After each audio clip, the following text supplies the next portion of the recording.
In this example here, we're going to take a look at dividing a trinomial by a single term or monomial, if you want to call it that.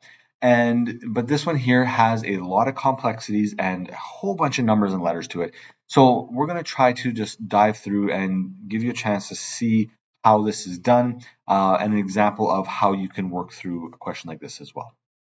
So first thing, if you're just taking a look at this video, gladly try this example out on your own and see what kind of answer you came up with.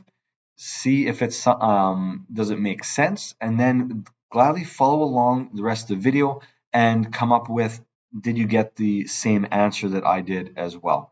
That's an important thing to do to test our knowledge and see if we are doing it correctly. All right, so let's take a look at our example here. We have a big trinomial. We have three different variables, x, y, and z. Every single term in the trinomial has that. The term underneath or monomial has that as well. So in other words, we have to figure out how many x's, y's, and z's are we taking out of each of our terms, and then knowing that we need to divide our coefficient by 6 in each case. Thankfully, this is a really nice one. 30, 18, and 48 are all divisible evenly by 6, and we have more variables on top in every case than we do in the denominator. So therefore, we're going to have a really nice one with no negative exponents here. All right, let's take a look at our first term. We have 30x cubed y squared z8.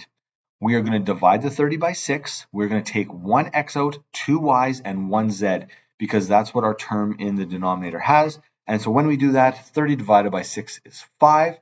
The x's go down to x squared. The z's become z7. And the y's are going to cancel out because y squared divided by y squared is 1. And in a case like this, that cancels it out. We don't need to put it in there, just 1.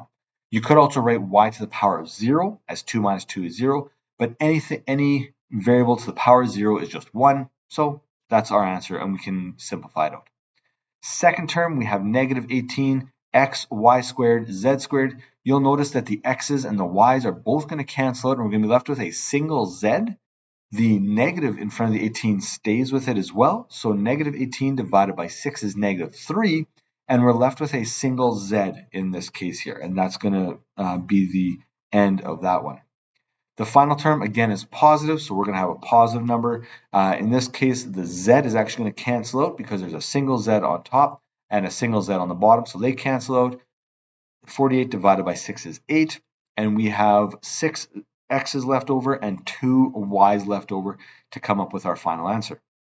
Then, once we have this, you'll notice that each one of these terms has a completely different set of variables, so they are all individual terms. They're not like, and therefore our final answer will be those three terms put together. Now, you can put these together in any order you want, but again, make sure that each term is set. So 5x squared z7, that has to be together as a single term. Doesn't matter if it goes first, second, or third, it has to be its own term.